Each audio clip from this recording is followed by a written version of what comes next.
Thank you, Greg. Thank you for mentioning the stuff of thought in the chapter on swearing. I began that chapter by writing, "It's no coincidence that freedom of speech is enshrined in the first of the 10 amendments to the Constitution that make up the Bill of Rights, because freedom of speech is the foundation of democracy." Well, it didn't take long before I got a letter from a historian who said, well, actually, it is a coincidence. Because originally, the framers framed 12 amendments to the Constitution. The first one, I think, was on how congressmen were going to be paid, and they couldn't agree on that, so they moved to the next one, and they couldn't agree on that, and what was originally the third amendment became the First Amendment by default, which should teach me not to strain for a cute way to begin a chapter. Nonetheless, I think one can say that while it may be a coincidence, it's at least symbolically fitting that the First Amendment guaranteeing freedom of speech is the one guaranteeing freedom of speech, because indeed it is foundational not only to a democracy, but to other things. And I'm going to explain 3 reasons why freedom of speech is so fundamental. Now, defending freedom of speech to this group is admittedly like Mitt Romney preaching to a certain musical ensemble in Salt Lake City. But I think it is still worth affirming. Why do we fetishize free speech? And if some college administrator says, well, what's the big deal with free speech? Why should we allow it to trump politeness and decency and civility and all of those wonderful things? I think we should be prepared to make the case. And I'm going to provide tonight 3 reasons why free speech is fundamental to human flourishing in general. The first is, I think a case can be made that it is the only way for human beings to acquire knowledge. One of the greatest discoveries in human history, one that I think could be said to be prior to everything else that our species has discovered, is that traditional sources of belief are generators of error and should be dismissed as sources of knowledge. That is, faith, revelation, dogma, authority, charisma, augury, prophecy, clairvoyance, conventional wisdom, the invigorating glow of subjective certainty, all the ways in which human beings have tried to fix their beliefs through most of history are, in fact, guaranteed ways of being wrong.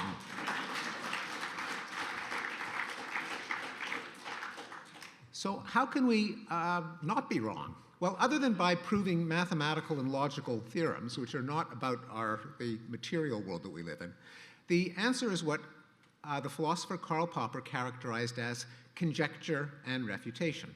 That is, you come up with a hypothesis, an idea, a conjecture. You have no guarantee of being right, and you try to allow the world to tell you whether you're wrong, and you keep the ones that have not been proven to be wrong. Now, of course, conjecture is another word for free speech. You float ideas which you have no a priori guarantee of knowing may be right, and you try to ascertain whether, in fact, they are right. The result, since our species came upon this realization, which gradually grew during the course of the scientific revolution, the Age of Reason in the 17th century, the Enlightenment in the 18th century, we have seen a decimation of our traditional understanding of the world, including countless cherished beliefs that were subsequently shown, thanks to the process of conjecture and refutation, to be mistaken. We know, for example, that the belief systems of the world's traditional cultures and religions, their theories of the origin of life, of humans and societies, turn out to be factually mistaken. We know, but our ancestors did not, for example, that humans belong to a single species of African primate, that developed agriculture, government, and writing late in its history. We know that our species is a tiny twig of a genealogical tree that embraces all living things and that emerged from prebiotic chemicals almost 4 billion years ago. We know that we live on a planet that revolves around one of 100 billion stars in our galaxy, one of 100 billion galaxies in a 13.8 billion-year-old universe, possibly one of a vast number of universes. We know that our intuitions about space, time, matter, and causation are incommensurable with the nature of reality on scales that are very large and very small. We know that the laws governing the physical world, including accidents, disease, and other misfortunes, have no goals that pertain to human well-being. There is no such thing as fate, providence, karma, spells, curses, divine retribution, or answered prayers, though the discrepancy between the laws of probability and the workings of cognition may explain why people believe there are. And we know that we did not always know these things, that the beloved convictions of every time and culture may be decisively falsified, including, doubtless, some we hold today. So indeed, the centrality of free speech, of conjecture and refutation to the acquisition of knowledge, may not even be confined to humans. In a brilliant book called The Beginning of Infinity, the physicist David Deutsch argues that conjecture and refutation is the only way to acquire knowledge, even in principle. And he uses this to argue that even though science fiction writers have often speculated about advanced extraterrestrials with higher forms of intelligence than human beings, he argued there's no such thing, because there is only one form of intelligence. It consists of floating hypotheses and seeing whether they are right or wrong. Now, if Deutsch is right in this admittedly exotic argument, it would mean that free speech is fundamental not just to our species here on Earth, but to any intelligent beings anywhere in the universe. So we can take that as an emboldening impetus to defend free speech, at least on our planet. A second reason why free speech is foundational is that it indeed is essential to democracy and essential as a bulwark against tyranny. A pressing question of the 20th century history is, how did the monstrous totalitarian regimes come into existence? Stalin, Hitler, Mao, Imperial Japan. There are many conjectures. There's a famous conjecture from Friedrich Hayek in The Road to Serfdom, that if you have a state that attempts to pile on regulations and social welfare policies, then it will be a slippery slope to totalitarianism. It's an interesting theory. It suffers from the one flaw that no one can actually point to an example of that ever happening.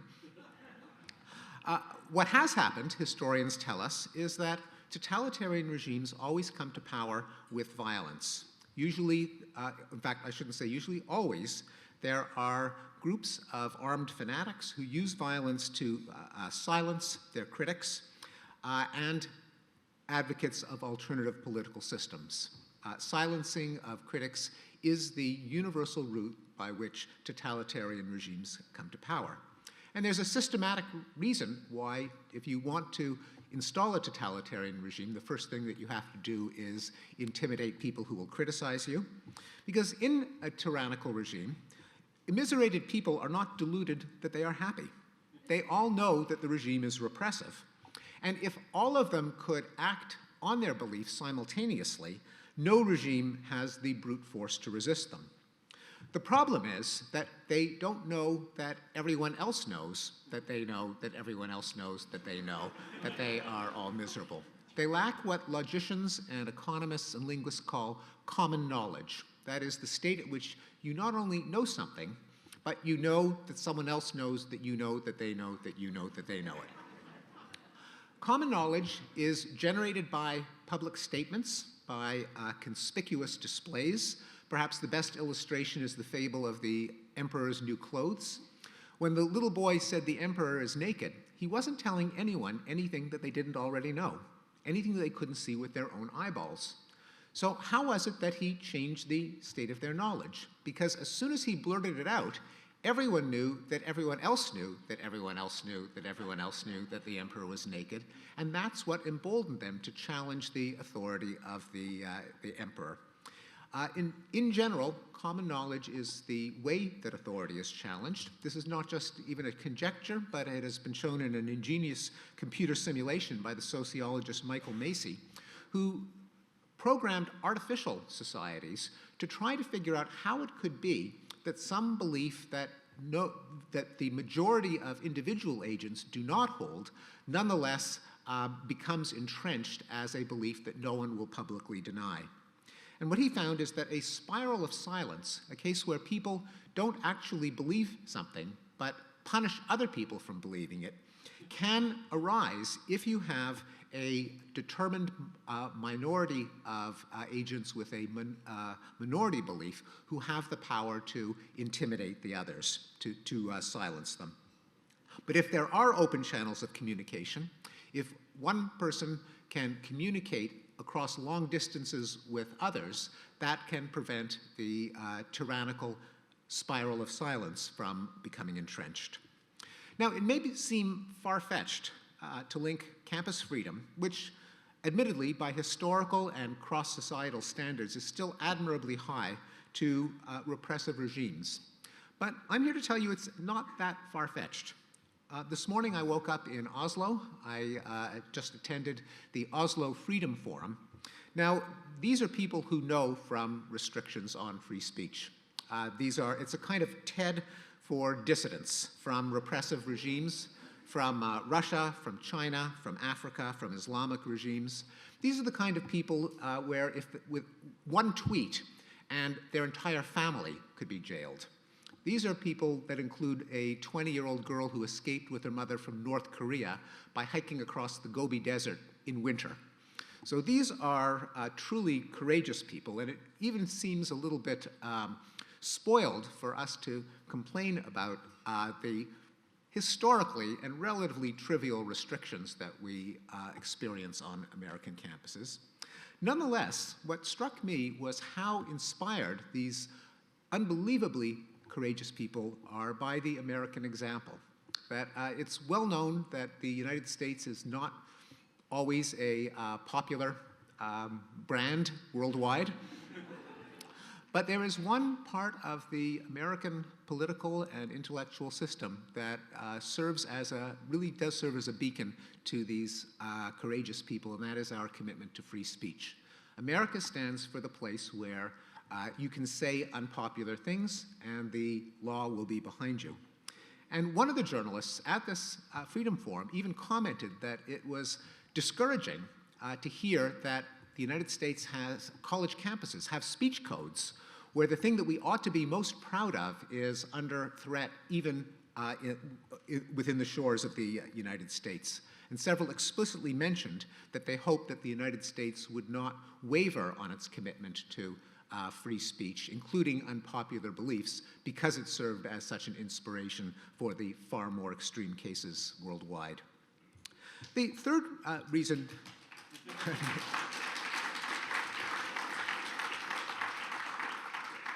The third reason that free speech is fundamental is that it's particularly relevant to the mandate of FIRE. FIRE is not just in general a free speech advocacy group, but dedicated to free speech on university campuses. And free speech, I believe, is essential to the mission of universities. Well, what is the mission of universities? If you want to hear an example of truly wretched, inarticulate, foggy, vague writing or speech, ask a university president or dean, what is the mission of the university? They can't say. I was on a committee at Harvard to reform the general education requirement, and the preamble to such a thing would be to decide, what are we in the business of doing? And my colleagues got kind of all vague and misty. They just couldn't put their figure on it. And I'm repeatedly astonished at how we can't come up with a coherent answer to that question. Because as the song says, if you don't know where you're going, any road will take you there. Some of you may be familiar with a recent bestseller by William Deresiewicz, a cousin of our own Alan Dershowitz. In fact, if you look at the consonants, you can see that the two names are cognates. But in his bestseller, Excellent Sheep, and in an excerpt published in the New Republic, which is the most read article in the history of the magazine, he tried to articulate what he thought the purpose of a university education is, and it's quite typical of what I hear from my colleagues. And I will read the quote. The goal of a university education is building a self. It is only through the act of establishing communication between the mind and the heart, the mind and experience, that you become an individual, a unique being, a soul. Well, I think there's some problems with that formulation. I've been a professor for a number of decades. I have no idea how to get students to acquire a self or to build a soul. When we place an ad for a professor, when we have a search committee and decide whether to hire someone, when we evaluate them for tenure, we never ask how qualified is that person to help students acquire a self or build a soul. Indeed, as many people in this room can attest, if we try to be more precise as to what acquiring a self is, if we say, well, maybe that means something like, adult responsibility, moral sophistication, an ability to reason through the inherent conflicts in being a human, contemporary universities seem to be falling over themselves not to instill that. These students are encouraged to spend more time in recreational activities, sports and music, than they do in academics. They may be disciplined by administrative boards with standards of jurisprudence out of the Middle Ages. They may be pressured to sign a kindness pledge suitable for kindergarten. And of course, they may be muzzled by speech codes that would not pass the giggle test if challenged on First Amendment grounds, as many of the admirable people in this room have done. And they may be publicly shamed for private emails that express controversial opinions. So even if our goal is to help students develop a self or acquire a soul, universities seem to be running as fast as they can in the opposite direction. Also, the idea that universities are supposed to give students souls is not as anodyne as it might seem. In fact, I consider it kind of creepy. Because it licenses moralistic propaganda and a condescending disregard for students' own critical faculties. I would say that student souls are none of our goddamn business.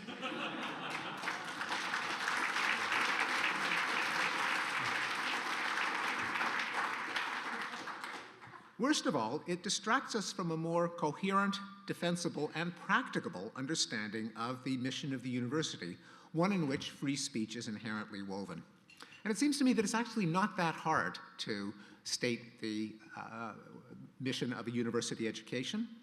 It seems to me that educated people should know something about the 13 billion year prehistory of our species and the basic laws governing the physical and living world, including our bodies and brains. Educated people should grasp the timeline of human history from the dawn of agriculture to the present. They should be exposed to the diversity of human cultures and the major systems of belief and value with which humans have made sense of their lives. They should know about the formative events in human history, including the blunders we can hope not to repeat. They should understand the principles behind democratic governance and the rule of law. They should know how to appreciate works of fiction and art as sources of aesthetic pleasure and as impetuses to reflect on the human condition. On top of this factual knowledge, I think a liberal education should make certain habits of rationality second nature. Educated people should be able to express complex ideas in clear writing and speech.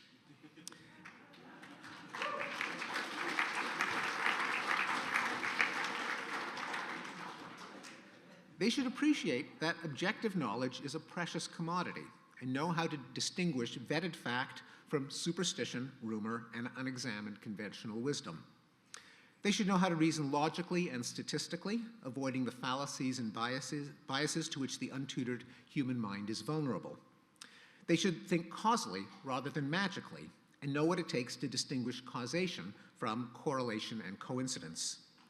They should be acutely aware of human fallibility, most notably their own, and appreciate that people who disagree with them are not necessarily stupid or evil.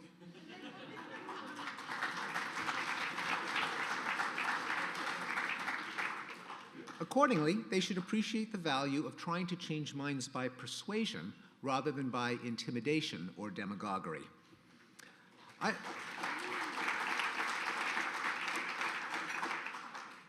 I believe, and more importantly, I believe I can persuade you that the more deeply a society cultivates this knowledge and mindset, the more it will flourish. And so, with the conviction that free speech is essential to the acquisition of knowledge, to the flourishing of a humane democracy, and to the mission of higher education, I salute the Foundation for Individual Rights in Education, its founders, Harvey Silverglade and Alan Kors, its director, Greg Lukianoff, and all of you who give it your generous and essential support. Thank you. Thank you very much.